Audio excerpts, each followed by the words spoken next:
Within a single lifetime, we've progressed from the first space rocket launch to using space technologies in our everyday lives.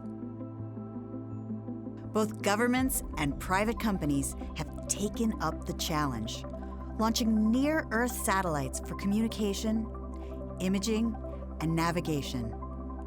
Low Earth orbit has become another part of the world economy.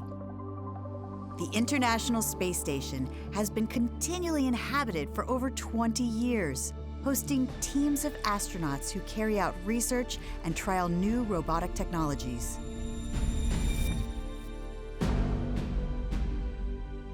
Now, we are ready to start a new chapter in the history of human endeavor.